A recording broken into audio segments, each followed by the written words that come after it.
Ok, perfecto. Hoy tenemos al invitado especial, una persona que no lo sabe, pero es muy importante para este podcast. Steven, Huh?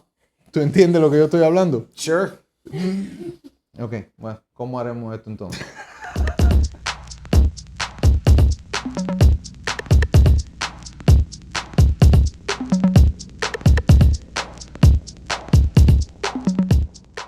Steven, Yes.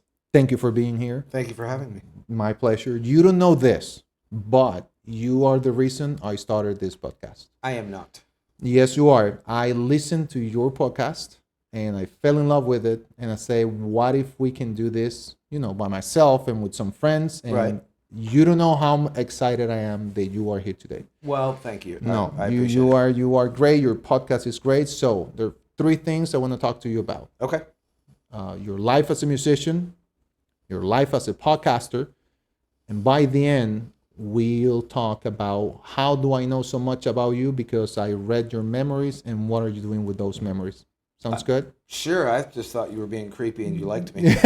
Well, I do like you, Fair but enough. Yeah, we'll talk absolutely. about that. No. So, first of all, Yes. drums. Why drums? Um, they picked me. That's nice. How? Um, my first instrument was actually guitar. All right. And I saved up. I don't know how much money it was. I'm old. And I bought the guitar. And within 2 days, I hated it. You couldn't get around it, or This made no sense. yeah. I didn't understand this. My left hand said, nope, I'm not interested.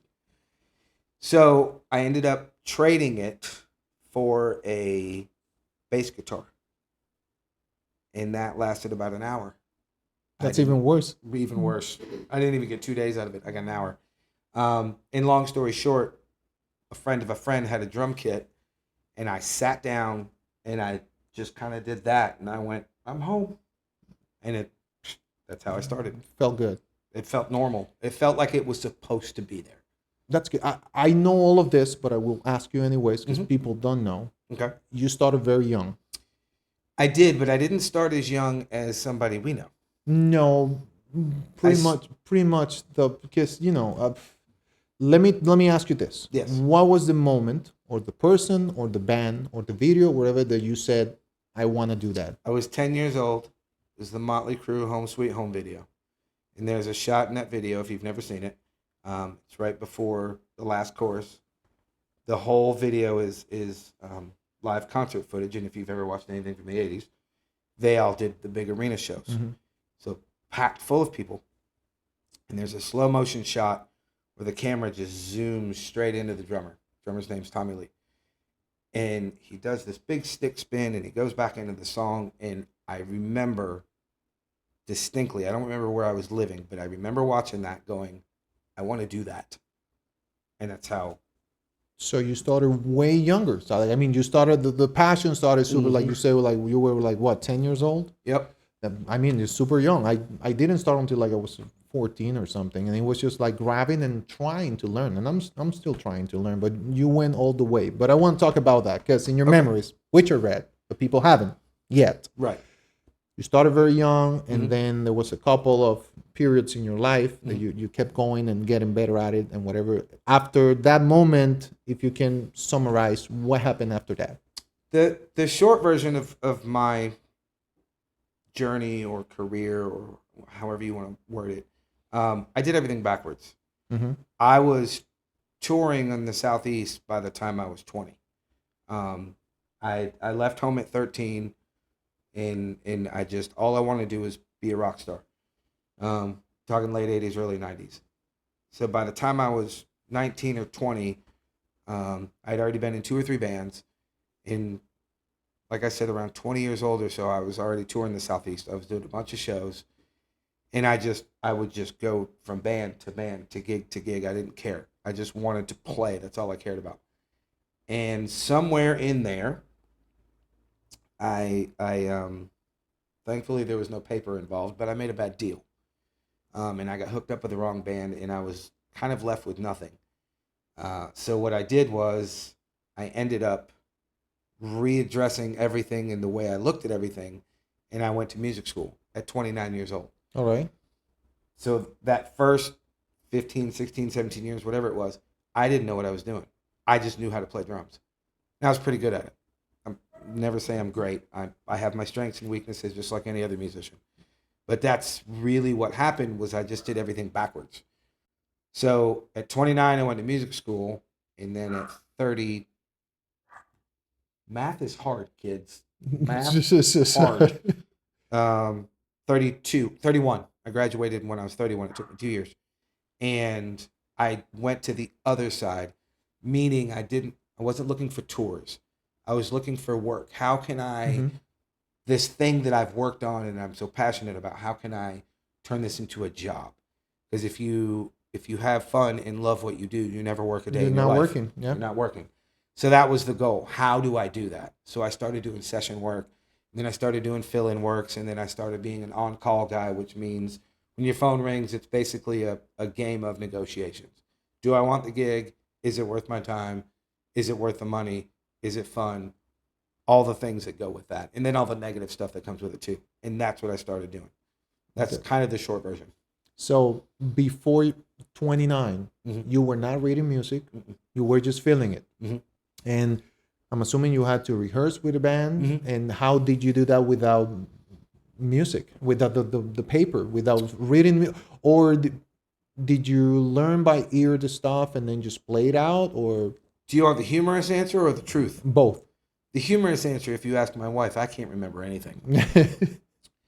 The truth is, I could probably sit down right now and play songs that I played 20 years ago. I don't forget stuff like that when it comes to music. I won't get it spot on. Don't get me wrong. I'm not saying that it's going to be amazing.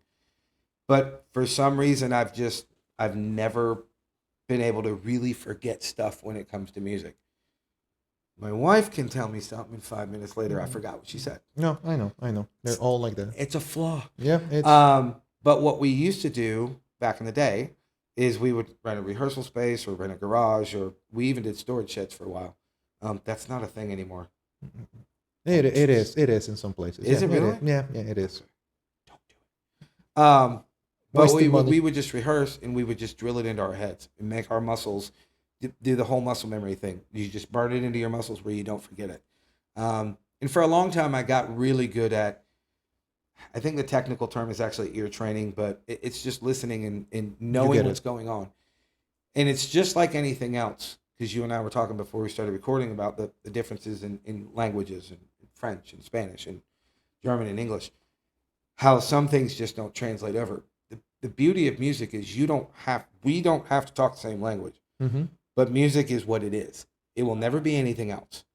So if this section goes this long, that's what it is. There's no other way to interpret it. That makes sense? No, of course. So I just started figuring out, without any help, what the structure of something was. For example, average tune, intro, or melody line. Intro, first verse, pre-chorus, chorus. And then after that, there's going to be some repetition of that. Once you get used to what the pattern is and what's going on, the memorization isn't as hard as people think it is. Did you improvise a lot during your gigs? Like all the time? Not all the time, but a lot, yeah.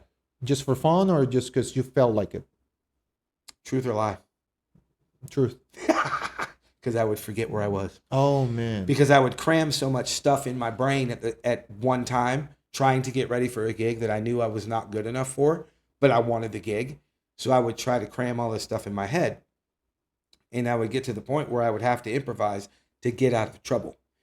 When I was, I don't know, call it a late teenager, I read an article with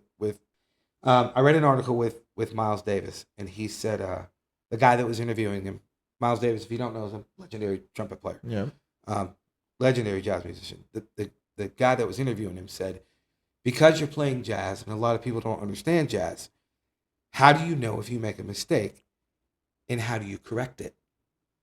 And Miles looked at the guy and he said, if you're on stage and you're playing live and you fuck up, you keep fucking up until you find one again. And that stuck with me forever, because what it said to me was, it's not about the mistake. That's not the problem. No.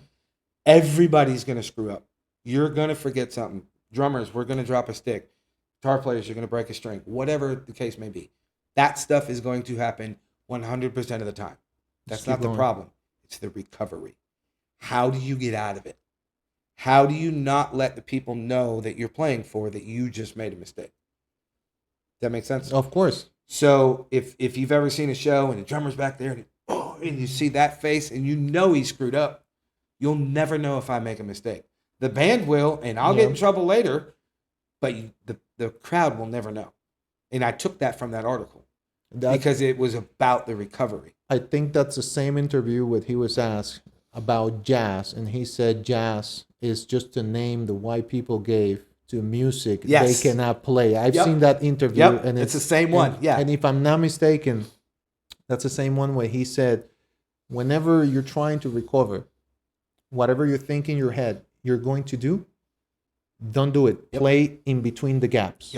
And that's how you something like that. If I'm not remembering, you're wrong. You're right. It's been a long time since I've read it, and obviously the screwing up about finding one again was what stuck with me. But you're right. It's the same I've seen that interview, and it's really nice.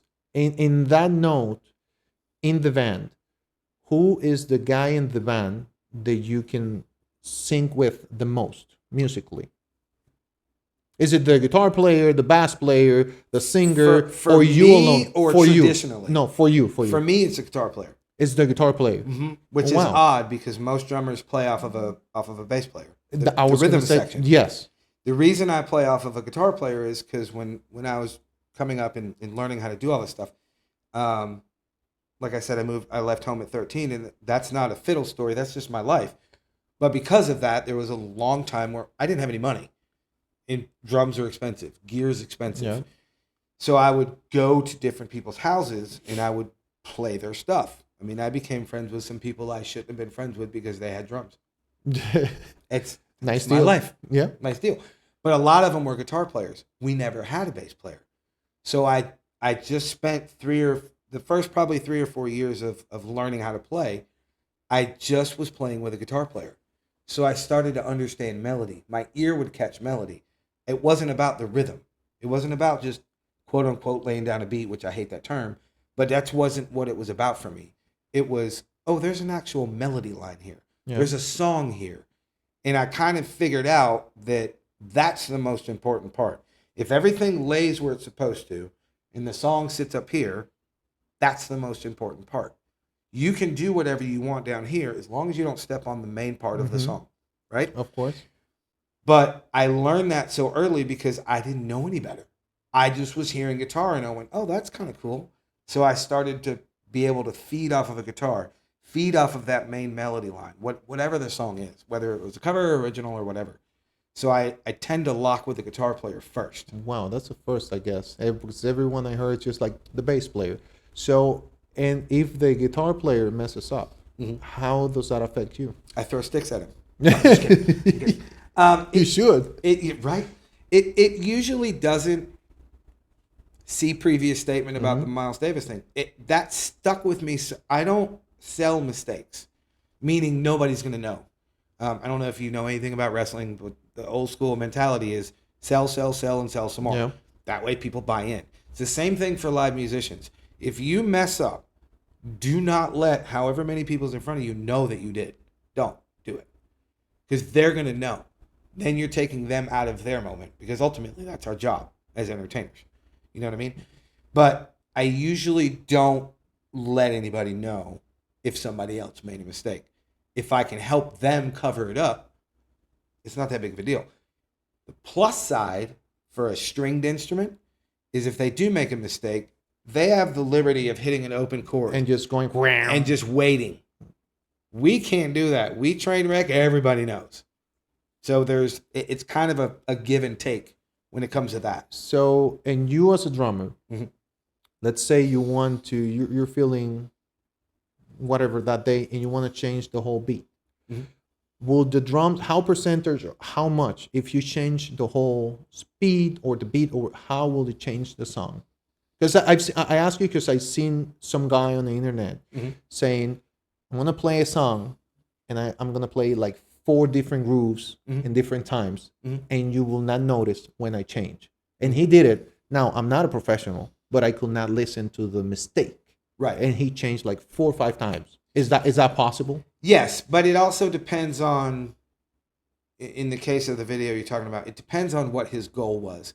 For example, if you play, without getting too far in the weeds, if you play something at 100 BPMs, which is beats per minute, I can play 50 grooves within 100 BPMs. That's what I mean. And the groove will be different, but it will still be at the same tempo. The tempo is not going to change.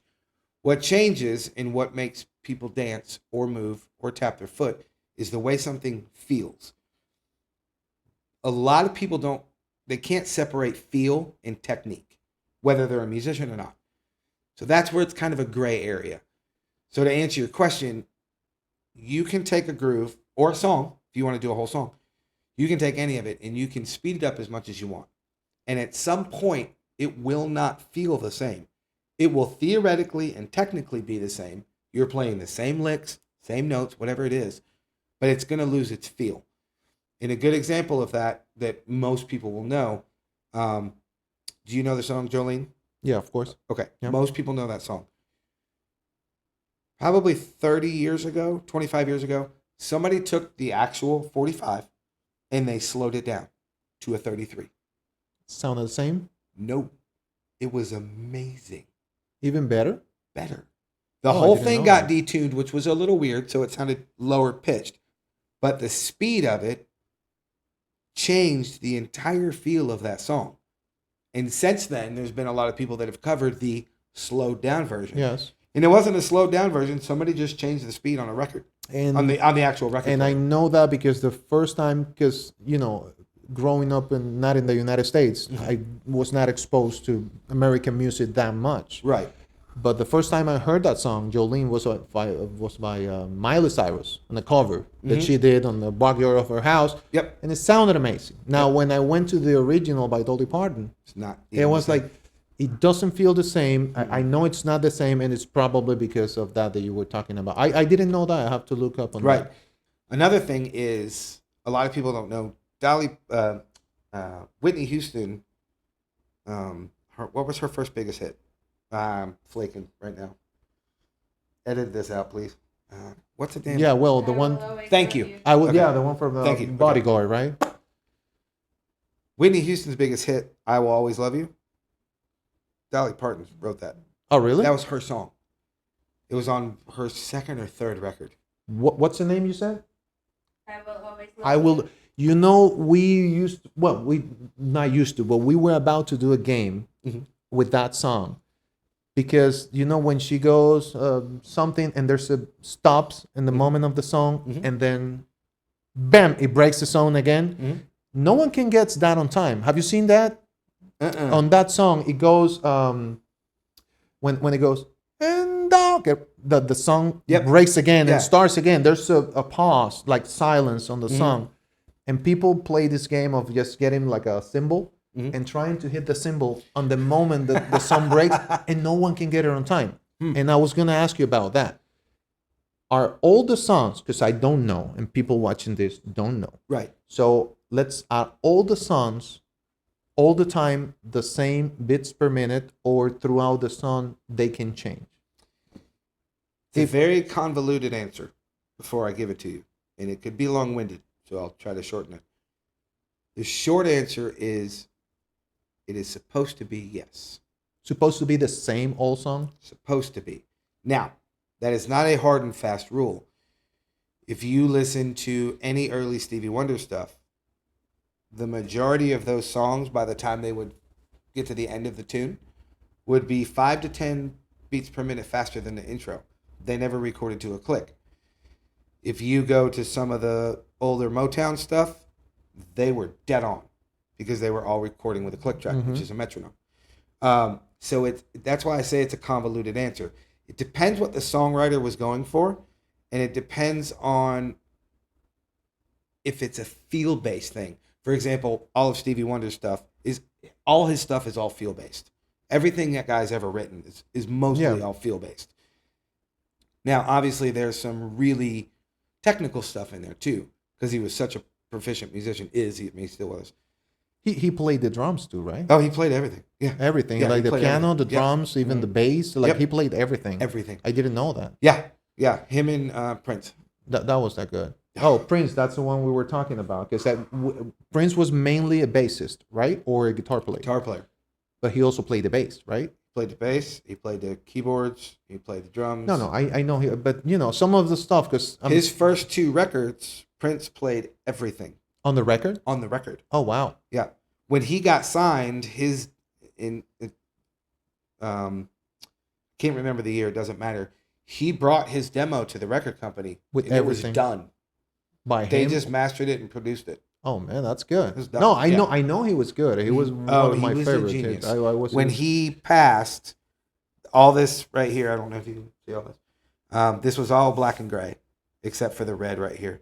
And when he passed, I had one bubble, Purple colored in Rain. purple. Yeah, for him. For him, yeah. The day after he passed. Oh, that's actually. great. He was, Yeah. was one of my favorites. Yeah, So he's a genius. now, so in that term, would you prefer as a drummer, like, let's say 100 is steady the whole song, or you want just like those changes that we were talking about? It depends. It depends what's happening. And again, I know that's not a very good answer because it's a tough question to answer. For example, when you're recording something even if you're releasing a single or if you just want to make a record for yourself, when there's no visual aspect to it, you want to try to be as perfect as you can. The only reference people are going to have is audible, and that's it. When you go see a live show, you're going to see a show. Yeah. Notice that nobody ever says, "Hey, I'm going down to the arena to hear Motley Crue." They don't say that. You're going to see him. I'm going to see a show. So when you add the visual aspect, it desensitizes the audio a little bit, so you have room. So if there's a room full of people or an arena full of people and they're moving, why change it? Speed it up if you need to. If only half the room's moving and you feel that they're going to move, if you speed it up, speed it up. See if it works. If it doesn't, pull it back. That's why I say it's a convoluted answer. It's really hard to define what people consider perfect. Yeah. Like if you get into prog metal, in progressive rock and all that stuff is precision music, like Rush, Dream Theater, and Yes, Kansas, bands like that. That is all, it's very precise stuff. You get into Stevie Wonder or James Brown. They get to change a little bit. Yeah. You got the funk and you've got that feel and you've got that flow. And you know what? I want this song to go for 5 more minutes. I don't care where the tempo takes me. That's a feel thing. So it's really, really hard to define. All right. Now, every time you talk, you reference Motley Crue or Metallica. I did not say Metallica. Don't you put that evil on me. No. Oh, no. Because I was going to something after. But so metal was the main thing when you started? Metal was my roots. It was the only thing back then, right? It was the only thing. Because I remember, not that I remember, but you have YouTube. We can go back, and those years it was only that. Not like today, but back then it was only that. So that was probably for you the main reason why you started. Like, so is it your preference to go like for metal and play like metal super hardcore stuff? No, believe it or not, no. No. So I'm very heavy-handed and I'm very loud. That's for you. Everybody knows who that's for. Anyway, but it's also because I tune my drums wide open. A lot of drummers don't know how to tune. I'm sorry, what do you mean by that? You take the... you tune drums. A lot of people don't know that. You have to tune them. I guess I asked you once, because I just thought it was screw it in and start playing. So you have to tune them? Oh, yeah. I didn't now, know you that. can be, and don't worry, I won't forget to answer the other question. You can be super... The only word I can think of is anal retentive, OCD, perfectionist. So that's 3 words. And you can actually tune drums to a pitch if you want to. I don't do that. It takes a lot of time to do it, and weather is a huge factor. If the room temperature changes 5 degrees, you have to redo it. Oh, really? It's not like a guitar or a piano. They will pretty much hold tune within 10, 20 degrees, something like that. Don't quote me on that because I'm not a string player. But yes, you do have to tune drums. Most drummers that do tune their drums, they don't really do it to a key. It's more of a sonic preference. For example, I like my kick drum kind of considered flappy, Uh-huh. meaning just above a wrinkle. So if you poked my kick drum, you can actually You can push the move head it. in. Yeah. The reason I do that is because I kick really hard, and I don't want my beater to hit the kick drum and bounce. I wanted to smush into the head. The cool part about that is I tune my front head higher. So that's where I get my sound from. That thud and that nice carry. That's how I tune my kick drum. My snare is super high, but it has a nice ring to it. And then my toms kind of sing down just depending on, because I go through different rigs. The problem with that is a lot of guys don't know how to tune. And if you don't know how to tune a drum kit will sound like a flat cardboard box Yeah. or a watermelon. Boom. That's it. You're not getting any tone or anything. So when you couple that with somebody who hits kind of hard, like I do, I don't hit near as hard as I used to, but because metal is my roots, that's where it comes from. So I have a wide open tune drum kit, and I hit pretty hard. So everybody thinks I'm just trying to shatter their eardrums, and no, I don't break a whole lot of stuff. I mean, I go through sticks, but everybody does. I don't break cymbals. I just changed my heads a few months ago on the two rigs I use the most, and they've probably been on there for 2 years, approximately 400 shows. So pretty much you will say it's based on the drummer, on their taste, the way you set it up, the whole thing. Oh yeah, yeah. I ask you drums is the most personal instrument on the planet. because I bought my son's little rig for him, Mm-hmm. and it came all apart. And Yep. when I was trying to put it all together, I saw the screws, and I was like, there should be a way to tune. And I ask you this: so is there a way to tune this, but not to tune it the way you like it? But is there a standard, like the guitar? There's a standards, right? Yes. Is there a Stringed standard? instruments? There's a standard. Absolutely. But then I go online to see watch some videos of some people, and they tune theirs the way they liked it. Yep. And some of them, some awful, but when they play, they actually make it their own style or sound or whatever Right. it is. So I didn't know that you can actually just set it up in a way that you can. Yes. Just like- Well, and the other thing too is, I mean, it's the only word I can think of is it's just very primitive because you have a round shell. It's made of wood. It's got some metal attached to it, and you're beating the shit out of it. So what do you think's going to happen to it? Of course, yeah. It's all going to vibrate. It's all going to come loose. That's just physics. It's just the way it works. Figuring out what's going to work for the way you hit a drum, for the rooms you play. That's why I have 4 rigs. It's not because I'm a gear snob and I want all this stuff. I have one rig that I don't play very often because it's extremely expensive and it's extremely loud. It's loud for me. And that's saying something, isn't it? Mm-hmm. She's over there telling me I'm too loud. But I have the 2 rigs that I use the most are kind of medium and medium loud. And they'll work in almost any situation. The 4th rig I have, I don't play it very often because I've had it for almost 30 years and I can't get parts for it. It's very... That's a vintage one you told me about. Yeah, that's the vintage one that they didn't make that many of. Well, just keep pretty. Well, just keep it then. Oh yeah, it's not going it's anywhere. just- I break it out once in a while. It happened to me with a guitar that I have somewhere over here. It's a Volkswagen guitar. It's that one over there. They Oh, don't, this one? Yeah, they don't make them anymore, and they can give me like $500 for, but no, I'm just gonna keep it because they don't make them anymore. Right.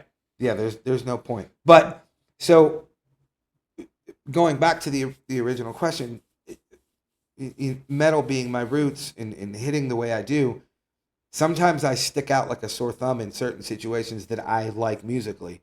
Because, for example, I'm a huge John Mayer fan. Oh, me too. I'm me too. a huge Keith Urban fan. Is he the genius that people think Yes. he is?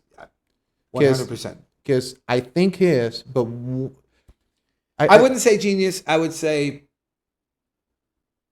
skilled. master skilled Okay, guitar yeah. player.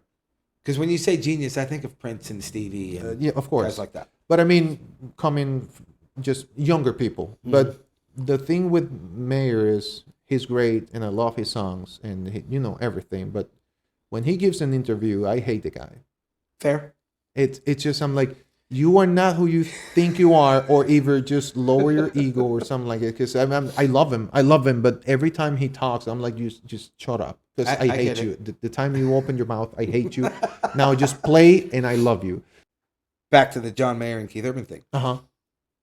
Considering metal is my roots, it's hard for people to wrap their heads around the fact that I like pop. I love pop music. Man, I love it. It makes me so happy. you don't strike like I know. I know. because you look the part. You look like a I drummer. know. You look like a drummer. I mean, Well, there's I don't no know. stereotype, but you look like the rock But if star. there was a stereotype, it'd be me. If- I see what you did there. if you tell me He's so mean. no, if you tell me if I say I am a drummer, people say no, you're an accountant. But if I say you are a drummer, say yes, he is a drummer. He Fair. Okay, played all right, that. fine. You know, you look the part. Right. But if you tell me now that you like pop, it's like telling me I don't know, man. I never thought of that. I'll tell you why. I love telling this story. So I don't remember exactly how old I was. I might have been 20 or 21. It was around the time I started touring. And I was, a friend of mine had a Tori Amos record. It was her first record, Little Earthquakes. And at the time, all I listened to was Dream Theater and Iron Maiden. Literally. It was That's just good. for you. It was just for you. Really, that's all I listened to. And a couple other heavy bands. But at that moment in time in my life, that's all I listened to were those two bands. And this person said, hey, check this record out. You might like it. And I went, oh, a girl that plays piano. No. And I put it in. And I got halfway through the first song. And I sat cross-legged in front of this little boom box. And I listened to the record all the way through. And when it was done, I played it again. Who was it? Tori Amos. Oh, okay, Tori Amos. Little Earthquakes, her first record. That record blew my mind. Because I had never heard anything that had feel, which we were talking about earlier, that had interest, that wasn't just yelling and angry at me for no apparent reason, and had really strong lyrical content, and all the harmonies and all the melody lines that I picked up when I was learning how to play with just a guitar player back in my past when I was a kid. And that record blew my mind and changed the way I looked at music forever. Oh man. That's how I don't want to say I got out of metal because I didn't. I still listen to it, not near as much as I used to. There's But, not so much music coming out now. well, there's very true. But that's what got me started. I hate to say heading down the pop road, but that's what did it. All right, That so record blew my mind. so if I can tell you, keep a style just to keep playing from now on, what it will be? Pop rock. Pop rock? Mhm. Well, that's not so bad. Yeah, well, that's not so bad. That's great, man. So, I'm sorry that I forgot about that question, but let me ask you again. Yes. You started very young. Yes. Even though you went to school at 29. Mhm. For a guy in his 30s, in his 40s, like me, who wants to start Mhm. getting into drums, because my son goes to school for drums, and I would just want to be around the thing and learn. Mhm. Is it too late or not? No. It's never too late. Where it becomes a time thing is what your goals are. For example, if you disclaimer, kids, this is all my opinion and not based on any fact or could possibly be fiction. Who knows? If you decide tomorrow, and you're 29, he's not, No, I'm not. that you want to be a rock star and you're going to go tour the world. By the time you get good enough to be there with all the work it's going to take to put into it, you're probably going to be too old, i.e. Yeah. like me. I'm never going to be a rock star, and I'm not playing a fiddle. I'm not crying about it. I had my chances. I've lived my life, and I've lived an amazing life. I'm cool with it. But at my age, it's just not going to happen. The biggest misconception is because people think you're too old and you can't hack it. That's not what it is. I can play circles around all these kids that are on tour right now. And that's not an arrogance thing. That's an experience thing. Mm-hmm. Experience comes with age. Experience comes with time. I've been playing my instrument for almost 40 years. Yeah. I pretty much know what I'm doing. What happens is they go younger and younger and younger because they're easier to mold.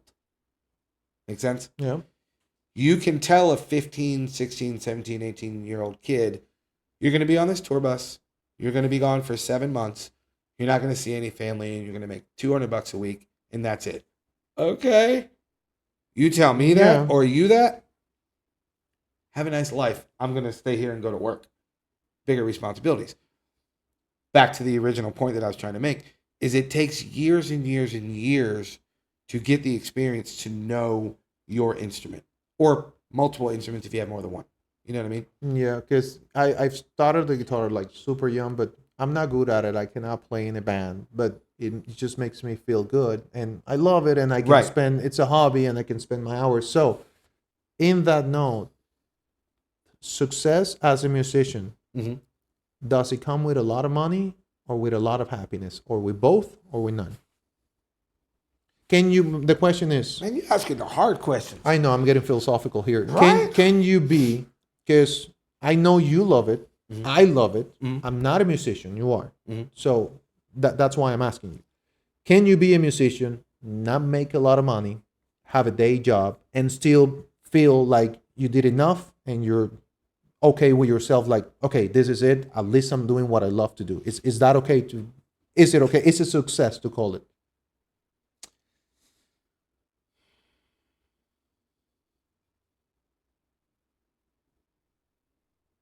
Very uncomfortable silence, wasn't it? It's an interesting question because everybody defines success differently.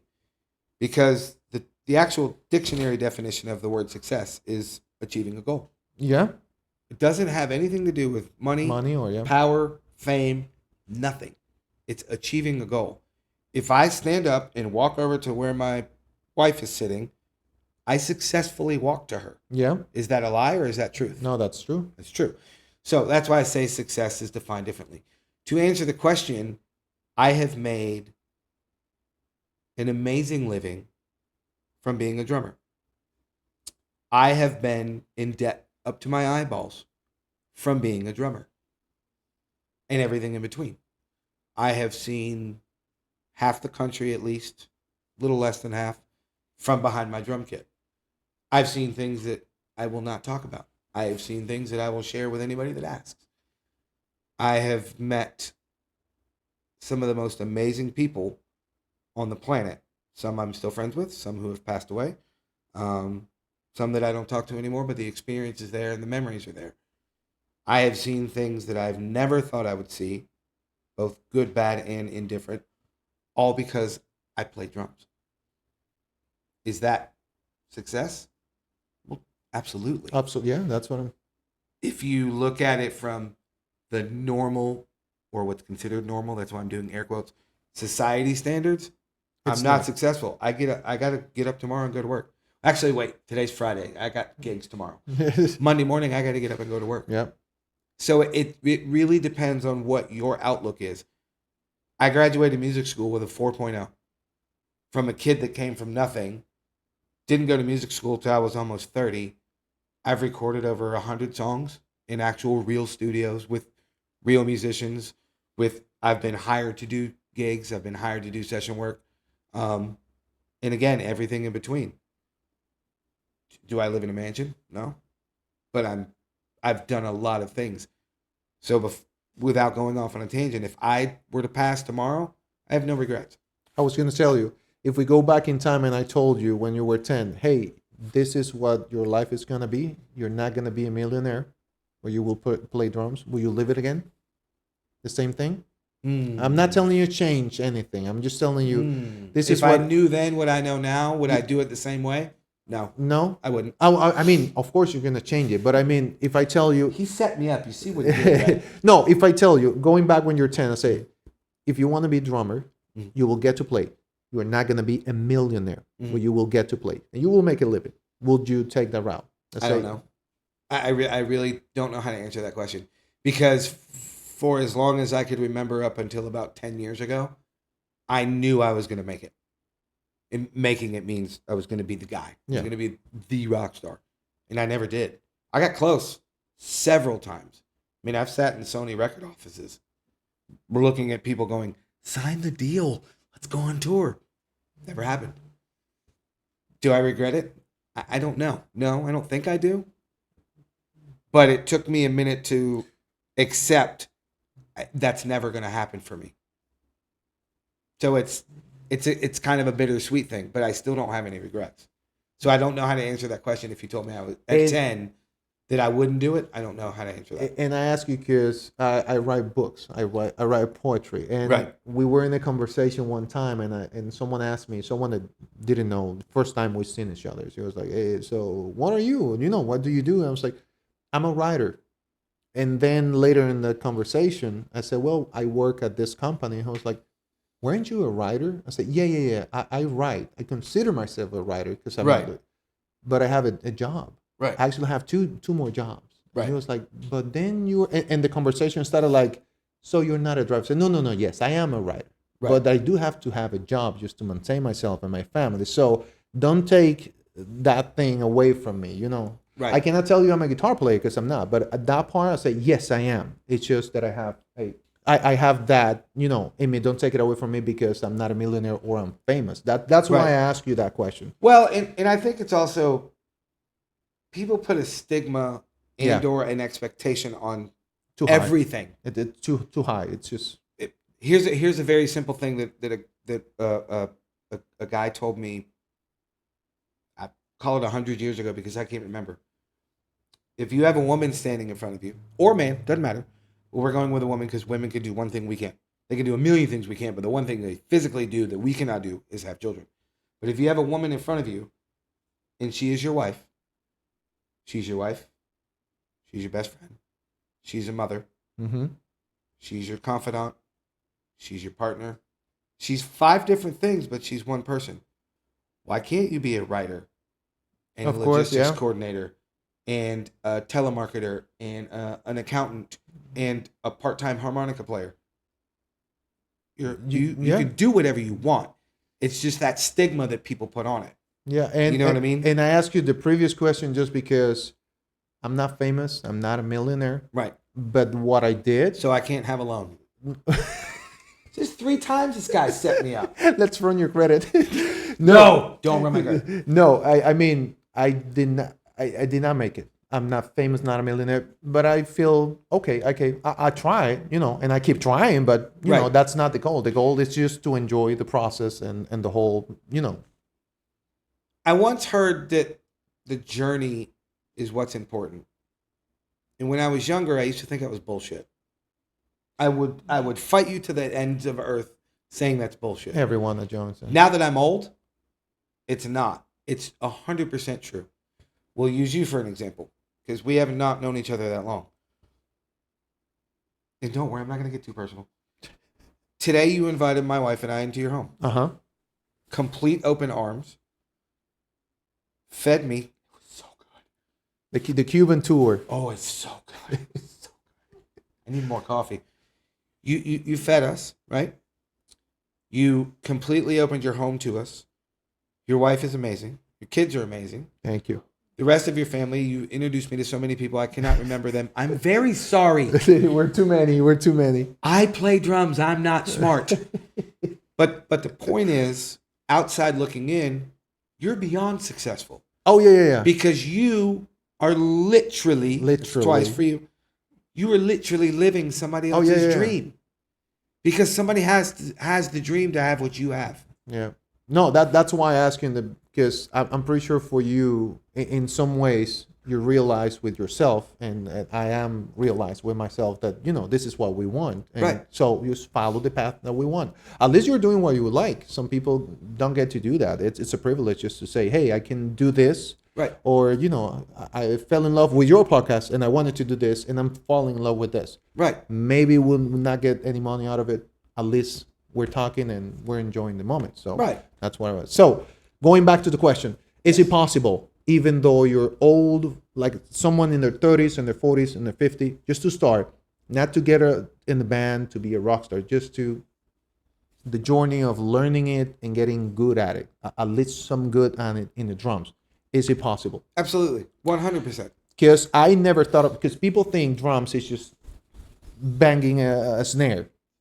It's not. When I took my kid to the drumming classes, I realized, well, they have to coordinate like 4 different things at the same time. And the counting in the hand must be crazy. And then you have to cross your hands. And then you're this.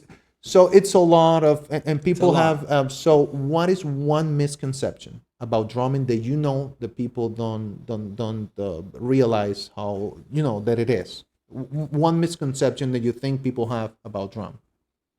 I we I gotta pick one. Well, just one. The thing, because I can name you like 10. I thought it was easier. I thought it was easier, and I can tell you it is not. It is not. But The biggest misconception is you're beating circles with sticks. The biggest truth is sarcasm, in case you don't know. You're beating circles with sticks. Yeah. The biggest problem with drums is the amount of coordination that That's- it that's- takes that's to do it. Because even at its bare minimum, you're doing 7 to 8 things at the same time, simultaneously, not dependent on each other. Meaning this whole independence and counterdependence, that's all crap. Your your right leg, your left leg, your right hand, your left hand. They're all doing something different. Yes, they're in sync with each other, but that's 4 things you're doing. Then you're thinking about it. That's 5. Jesus. Then Yeah. you're listening to what you're doing. That's 6. If you're reading something, that's 7. But the other thing you're doing with your eyes is if you're playing with other people, you're watching what they're doing to know where they're going. That's 7. I can keep going, but I'm not going to bore your viewers. But you get my point. The problem, or the misconception, I should say, is the ability to split your brain. And that's not a real medical term, but that's kind of what you have to do. Yeah. You have to shove everything in a file and be able to go. For example, on top of the 7 things I just named, with me, like tomorrow, the gig I have tomorrow, I'm also playing to a click track. Not on all songs, but on some of them. I'm also playing 2 backing tracks. Not on all songs, but some of them. I'm brand new to this band. I don't know these people very well. They're amazing people, so it's not about that. I just don't know them. Yeah, you got to get them. Yeah, we have to understand each other as people and as musicians. So I'm having to learn their body language. I'm having to learn their movements. One of the tricks that a lot of drummers do that are really in tune with music is they watch whoever the band leader is. Most of the time it's the singer, but if it's not, it doesn't really matter. Just whoever the band leader is. Once you watch them enough, and when I mean literally watch them, you watch their body, it will tell you where you're going to go in a song because you learn their movements. You learn, that movement means chorus. Oh, this movement means they want to go around another time, or whatever the case may be. So that right there is 10 things. Oh, and not to mention I have to set everything up and keep an eye on my gear to make sure that it doesn't break. You know what I mean? I think that's the biggest misconception is you just sit down and hit shit. Doesn't work that way. That's one of the ones I have. Yeah. So, all right, I got a couple questions for you. Yes. Very philosophical. Oh my Very God. yes. All right.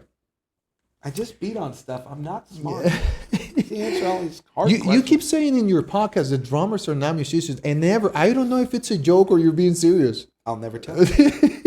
All right. Drummers are known for their ability to keep time, but outside of music, is there anything in your life where you feel like your sense of rhythm gives you an advantage? Everything. Everything. You can ask her. Your wife just started laughing, and I'm like, why? Give me an example. I'm very rarely late for anything without looking at a clock. If she's with me, I'm late for everything. Because you forget about it and just leave it to her? No, it's kind of funny because she's really not late for anything. I just give her a hard time. I'm so in tune with time, actual real physical time, because 60 seconds is also 60 beats per minute. Yeah. That's where it comes from. A bazillion years ago, that's how they created beats per minute. I can almost, not all the time, I'm not like a genius, but I can almost tell you what time it is. You keep it in your head. Like, Yeah. I can almost tell you what time it is, or I can tell you how long 20 minutes is. You just told me that 5 minutes ago. No, it was actually 20 minutes ago. Really? Are we late? Or whatever the case may be. And do you think that help us, like in the long run, as we're getting older? No, it like drives my wife nuts. Well, your wife, but I mean, as a musician, like keeping that in your head, do you think that help you in the long run when you're 90 something, just to keep your mind going? Because I've been reading yeah. a lot about music and the effects on cognitive, skills. All jokes aside, and I swear she's really not late for everything. I just like to pick on her because I have nothing on her. I married way up. Well, she was laughing. She's not laughing now. It. I would say short answer yes, without getting too philosophical, because you're constantly thinking. And this sounds silly. I hear rhythm in everything: washing machines, crickets, cars. I can make a pattern out of almost anything. So yeah, I've been reading a lot about it, and I think it's very helpful. Mm-hmm. Now that you said that, Mm-hmm. I'm not a drummer, and when I listen to a song, I can actually enjoy it. Do you enjoy it differently than me, or you go like, oh, he's like, oh, he's gonna do? Do you enjoy the song, or you're listening to the song as a musician, and you go like inspected the song? I just want you to know that I'm looking you dead in the eyes, and I watched her just turn her head, and the look on her face is, oh my God, It here tells we go. everything. Yeah, Yeah, because she knows where this is going to go. I don't enjoy music like I used to I bet. because I can't help but pick it apart, and not in a bad way. Meaning, oh, that's a this. Oh, they recorded it with that. Oh, they were in this room. Oh, they used this gear. Oh, that's a, oh, your sister's ass. Whatever it is, I can't shut it off anymore. And it's because I've been doing it so long. The cool part is if I hear something in a distance or at a low volume and I don't know what it is, I get excited about that because I can't figure out what it is because I can't hear it. So it's almost like a challenge to try to figure it out. Then I enjoy it. Or if it's something that I've never heard, for example, the new Dream Theater record just came out. I listened to it once. Record was amazing. I listened to it again, and then I'm picking it apart. Then you started doing the Start picking it apart. So it's hard for me to just listen to a record or listen to a tune more than once or twice without picking it apart. So it's true musicians don't enjoy music as well as the rest of us. Like because I know you're picking and stuff. Like the rest of the guitar player will pick on the solo part, and you will pick on the beat, and so you don't enjoy the way I do it because I don't care about those. If they misplace notes, I don't care. True, but I don't want to be misunderstood. I still enjoy music. I just enjoy it differently. Differently, yes. Because I'm analyzing so many more things. This is a true story. When her and I met, I lived in a house that had aluminum walls. For real. Aluminum walls. For real. Aluminum walls? Aluminum walls. I don't know. Whatever. It was cheap.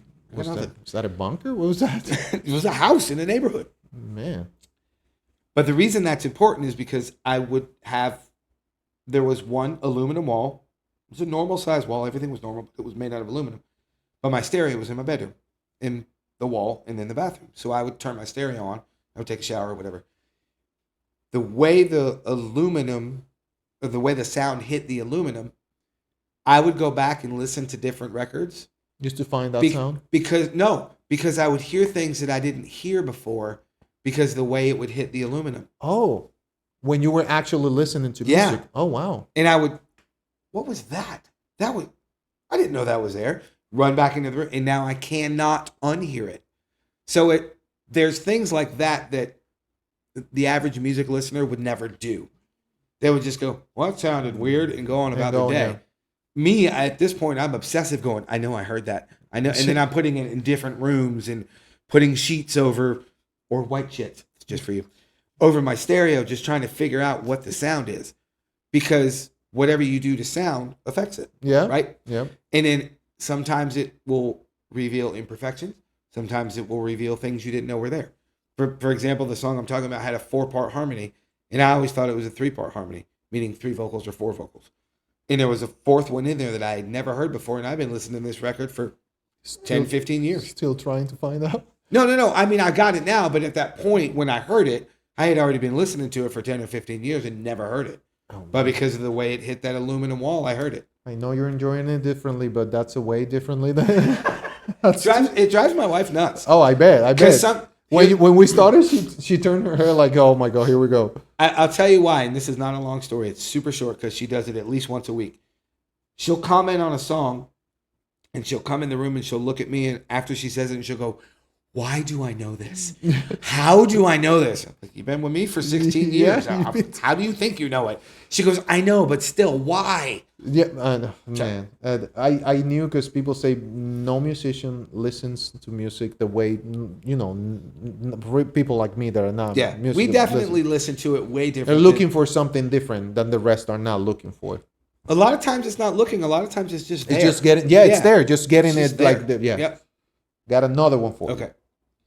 If silence is as important as sound in drumming, does that mean that the best drummer is the one that knows when not to play? Yes. Yes? 100%. Oh, I was not expecting that. 100%. So is it? I the only reason I'm going to use myself as this is because you and I are talking. I'm very lyrical, meaning I know the words to every damn song I hear. I can't recite them right now, Yeah. but as soon as the song comes on, I know all the lyrics. The reason I do is because the lyrics, hopefully, tell the story of the tune, whatever it is. Some songs it's much more prominent than others. But the reason it tells a story is there's an ebb and flow. There's dynamic periods. There's ups and downs. The melody reflects that. Guitar reflects that. Piano reflects that. Whatever instrumentation you have. 95% of the time, the drums don't. They just plow right through it and they're stepping on the lyricist or the singer.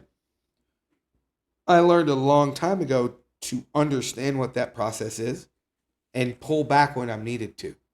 Don't step on that line. That's not our job. Our job is to drive that train, drive that bus straight through. If you do cool stuff in the interim, awesome.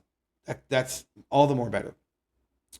But knowing when not to play is just as important as knowing when to play. That comes with musical maturity. And I don't want to go in the weeds or behind the scenes, but 1, 2, 3, 4, 5. There's 5 girls in this room, right? Aren't we lucky? Right? You ain't even lying. People are not watching them, so they're gonna think, "Wow, they made it." We made it, dumb. No. But the reason that's important is because out of these 5 girls, they all have probably one thing in common. They don't know drum lines in songs. Of course not. They don't know the bass line. They probably don't know the guitar line. They know the lyrics of The song. Yeah. They know that chorus. They know that hook. And that's where a song lives in the normal or average listener's ears. So if you've got a tune that you're just stepping on all that, you've lost your audience. Yeah. Or your listeners or whatever. So knowing when not to play is just as important. Not overdo it. Yeah, I was not expecting for you to say yes, because I imagined you going like, oh, more drums and more, But no, that's not. And while I'm shocking you, I hate drum solos. I despise them. Man, I hate them. Like, for real. I look at her off camera. She will tell you. Am I lying? Look, hate them. If somebody does a solo, I'll leave and come back. no. I'm the quintessential go pee break song because there's a drum solo. And I'm the one to think that there are not enough drum solos. Well, sucks to be you. I'm just kidding. I don't like them. Let me ask you this one. Yes. And we'll change because there's another thing I want to talk to you. Do you think podcasting is just another form of jamming instead of beats with words? That's an interesting question. And I'm getting into that because we're going to talk about your amazing podcast. No, it's the whole purpose of art, just to you're trying to say something, right? Or communicating something through your music, but also you started this podcast. And before you answer, let me tell you this, because people don't know this. I started listening to your podcast. I went to Europe. In Europe, you have to take long flights, long trains. You're visiting cities outside of the main place where you are. Right. And sometimes it's like 2 hours, 3 hours in a train, or 2 more hours in a plane. I downloaded all of your episodes. Usually when I take a flight or a train, and it's going to be a couple hours, I have like 8 movies, 3 video games, and something just to keep me, That's commitment, kids. Yes. In case you didn't know. I cannot be doing nothing like this. I need Right. to be doing something, right? And I downloaded all of your episodes from the podcast. It's called the Bar Star Podcast. Yep, the Bar And it's Star got your Podcast. picture on it. It does. Right? This ugly mug right here. Now, I'm going to give you a couple of reasons, and I'll ask you this again. Mm-hmm. Your podcast is amazing because Thank you. it's original, Mm-hmm. it's not common, and it's nothing you can see. We were talking about it like every podcast is famous people talking about the same thing. Right. Actors and musicians that we all know telling lies or doing because what else are we gonna say? Right. The same jokes, the same stories, and it's boring at this time. Right. And for people like me that like music and something that has to do with it, when I found yours, I was like, man, this is interesting. And the thing is, the 2 hours in the train, I was just quiet without moving, just listening to your podcast.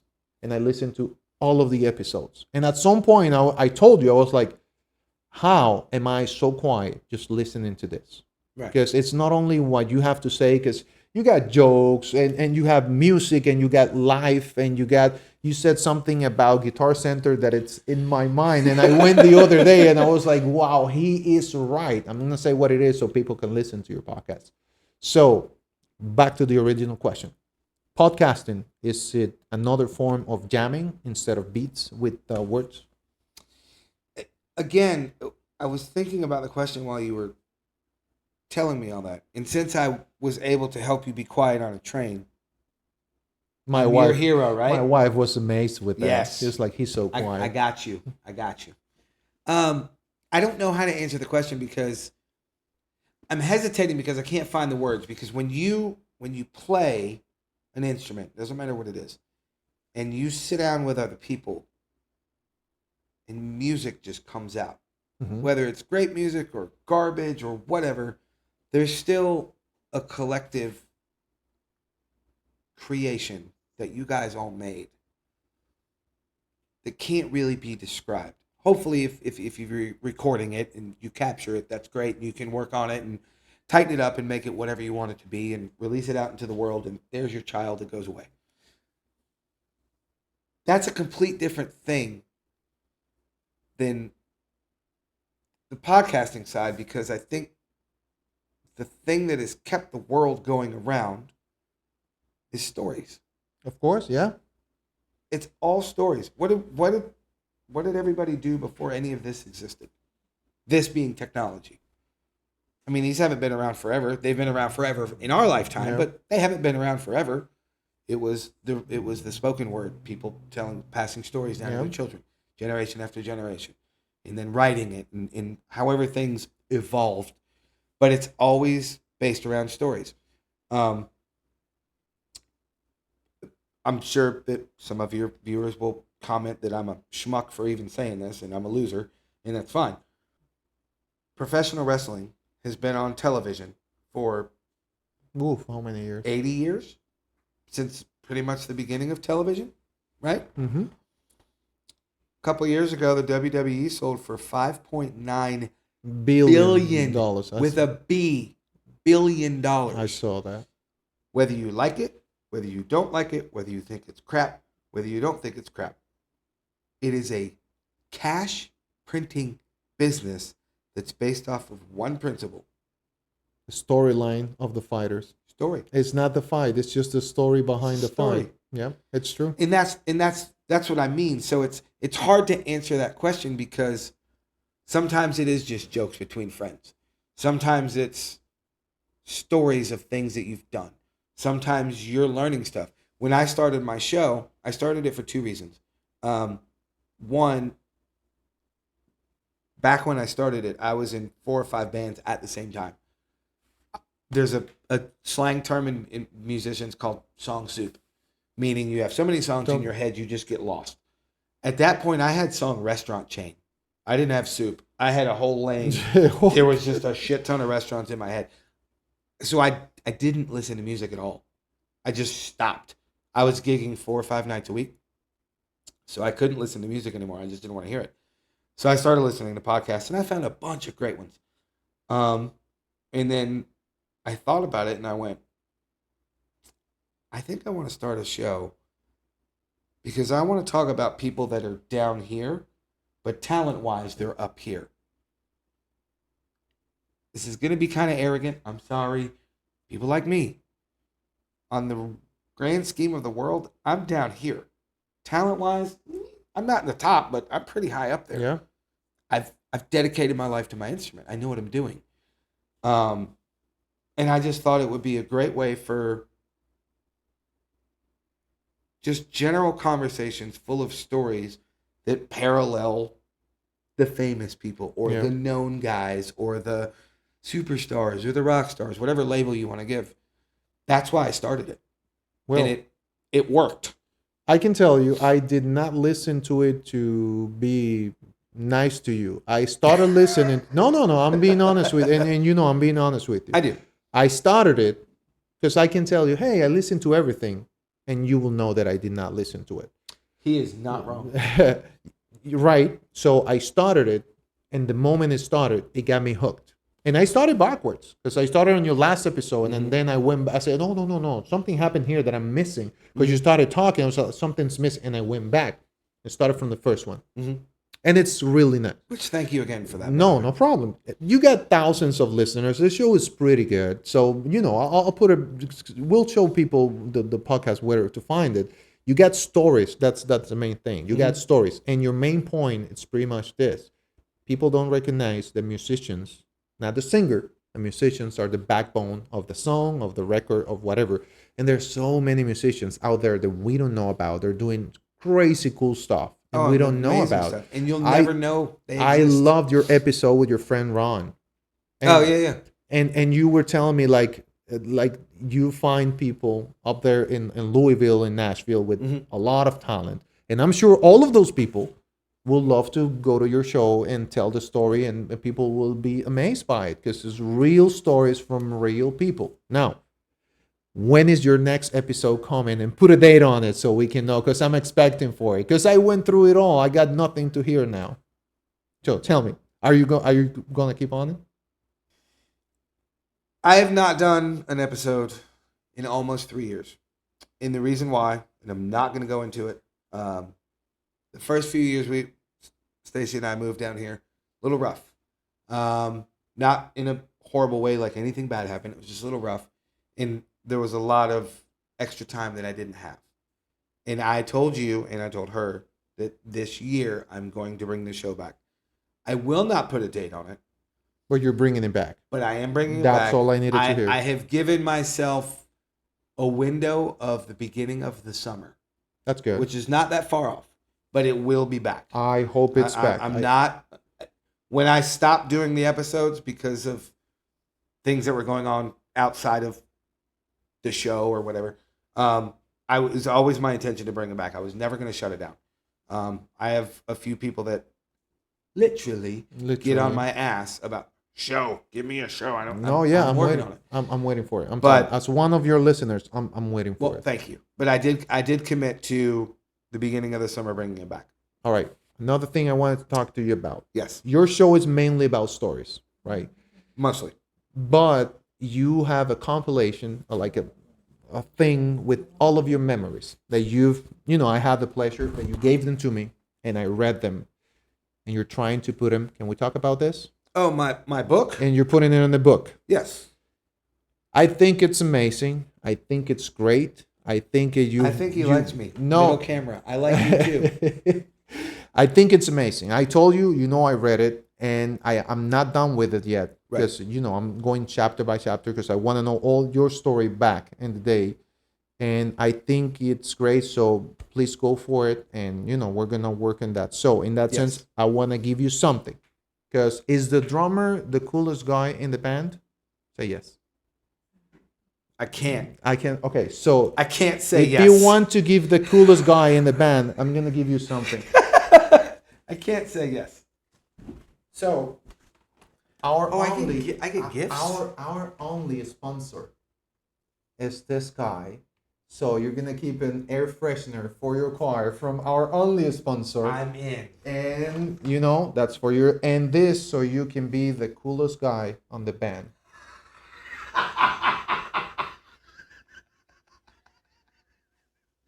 Isn't that great? That's amazing. Stop staring at my stick. You are going to That's be amazing. the coolest Oh my guy God. in the Thank band. you so. Oh my. Dude. No, That is no high five. high five. There you go. That is so awesome. Just one last thing. People Thank you don't very know much. this, but Yes. you are my son's drums instructor. Yes, and I said a lot of bad words, and don't repeat that, child. But I've told you, you've made him come a way that I love always for him to go. Just Mhm. you've making him fall in love with the instrument, and because of you, he's practicing more. And when he sees your videos, he likes it. Like, hey, I like to do that, and you always give him good advice. So, can you tell me one last thing? How important is it for a kid to start? Because my son started when he was like four and something, five. When he was five, maybe too young. But how Right. important is it for a kid just to start at that very young age? Will it give him an advantage over the rest? There was a study. I don't know how long ago. It's not important, but it was recently, past 10, maybe 15 years. And it was some astronomically high number of doctors, lawyers, professors, people in politics, whatever they do. I don't know what they do. But all high ranking jobs. It was something to the effect of 75 or 80% of them all took some sort of music lesson as a kid. As a kid, yeah. There's something with the connection of music that opens the brain, um, not in a medical level, but it just makes you think differently. Hmm. And it makes you, obviously, you hear things differently, but when you start to hear things differently, your mind cannot help but think differently. For example, you and I were talking about language earlier in dialects, in um, accents, Yeah. things like that. When you hear a certain accent, your brain Brain immediately, snaps, yeah. you go to that, and it's either a good or a bad judgment, but it's a judgment either way. Yeah. Fair? Yeah. So that's an audible thing that makes your brain do something. Music's the same way. It makes you look at things different. It makes you think about things different. Um, it's a really long-winded answer to say yes. Start them as young as they can. Where parents go wrong, even though I'm not an official parent, I do have a stepdaughter, who I have not killed yet. I have thought about once or 47 times. Where a lot of parents go wrong is they force their kids to stay. Yeah. That's why I don't want to Don't do. force them. Don't force them. It's horrible. Yeah. Because they end up hating it. Yeah. And you don't want them to hate No. anything, but especially music. You don't want them to hate it. So yes, start them as young as you can. As young as they can handle it. Because some of them just can't handle it. Yeah. And that's okay as well. I've I've taught off and on. I taught for 15 years, and then I took a 4-year break when we moved down here. I did not teach, and now I'm teaching again. It's just how you and I met. Yeah. Um, and in that 15-year stretch, I had to have those conversations with parents. Your kid does not do this. Don't do it. Cannot do this. Don't do this to your kid. It's not for your kid.